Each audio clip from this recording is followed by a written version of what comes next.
Hi everybody, John Fralick here from Pigeon TV, and it's about December 29th or something like that, December 30th. I think it's the 30th today, as a matter of fact. And I'm over at my friend Donnie Campbell's house, and Donnie found some interesting uses for some of the leftovers from Christmas. So I wanted to do a video today to talk about getting ready for the upcoming breeding season, the upcoming racing season, which starts in breeding season. And Donnie's doing something that's a lot of fun, so I thought I'd share it with you. Donnie, how you doing today? Doing pretty good. How you doing, John? I'm good, man. What do we got going here? Oh, we're gonna make a couple nest bowls. Okay. What do you? Tell me about the nest bowl here. Okay, I take a regular nest bowl, like this. That's a ceramic one. Yeah, that's a ceramic one, and then a nice and deep one, man. Yeah. That's an old school kind of one. Yeah, these are the old ones. Oh man, nice. And then I take a nesting pad, but I don't have one in here, and I put it inside. Okay. And it keeps the young ones warm, especially I'm going to breed a few pairs. So you put a nesting pad underneath this wrapper you're about to put on there? Yeah. Okay. And that keeps where you can clean the wrap, where the nesting pad, you can reuse it. Oh, okay. And you save that money. And it keeps the birds warm, the babies warm.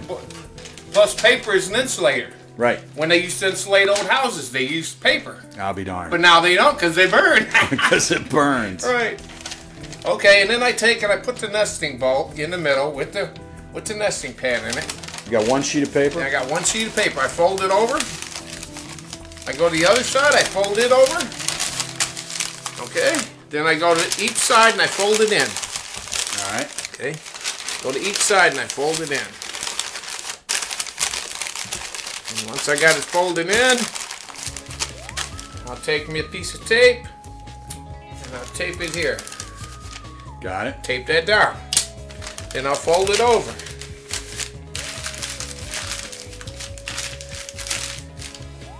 You're pulling up the edges.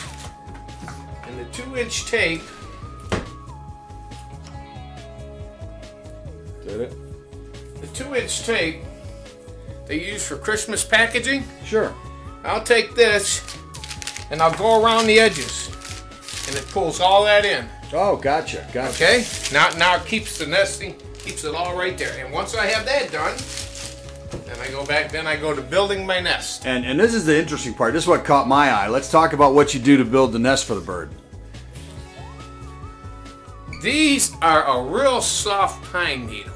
Those are white pine. Yeah, and you can. They look like the Charlie Brown Christmas tree. Right. That's what Hold it they. in front of your white shirt. Oh, that's what they look like. They don't have very big needles. Okay. And what do you do with those? So I pull the pines off. Well, you actually pull the needles off the stem.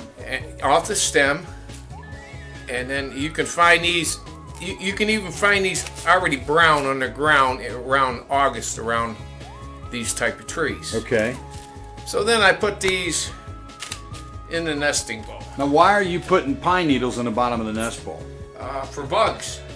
Oh, the pine resin keeps the bugs away? Keeps the bugs away. Okay. And then, what I do after that, I'll take my tobacco stems. Don't get that in my coffee. No.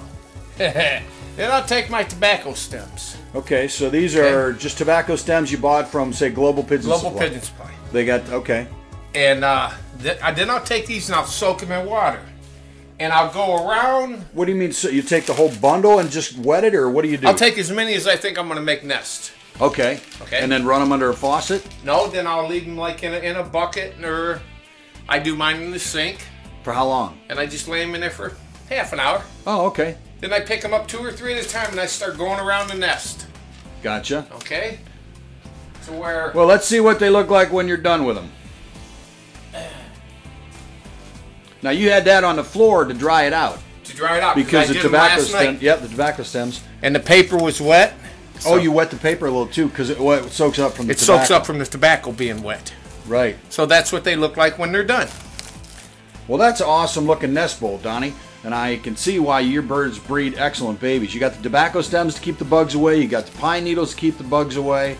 And it's a beautiful preformed nest when you use those tobacco stems that you've wetted. So, well, I sure appreciate it. And good luck. Good luck with what's that? And there's another you can put. If you don't have these, another idea I thought about: sand. Right. Sand stays warm once the pigeon sets on it. Right. Kirshner uses that all the time. Is that where you got that idea? No. Okay. I got that from Bob Shavitsky. There you go. And if the eggs are in the sand, then they'll. But see, sand. You got to use that real fine play sand that they sell for sand still kitty. catches bugs. Yeah, it does. Oh yeah. See, sand still catches bugs. Now, but you can kill the bugs by baking that sand in the oven for 30 minutes at 250 degrees. Wow, I didn't know that. Lay it out in a thin pan so it's only a half-inch thick or so, and bake it for 30 minutes at 250 degrees, and it will be sterilized. Then there will be no bugs. If there's bugs, they're dead. Period. They're dead. They're dead. The heat and the dryness kills them without a doubt. That's what I thought about. I thought about getting some play sand and using play sand. Yeah. And then using the tobacco stems. And at this time of year, you can't get dry play sand. No. It's, even in the bag, it's going to be wet. So bring it home, put it in a tray, maybe a half-inch thick, and bake it for 30 minutes at 250, and you'll have perfect sand. Perfect. There's a great idea for doing nest bowls, for taking care of your birds, getting ready for the upcoming breeding season. I hope this idea helped you. I'm John Freilich with my friend Donnie Campbell, and we'll talk to you soon.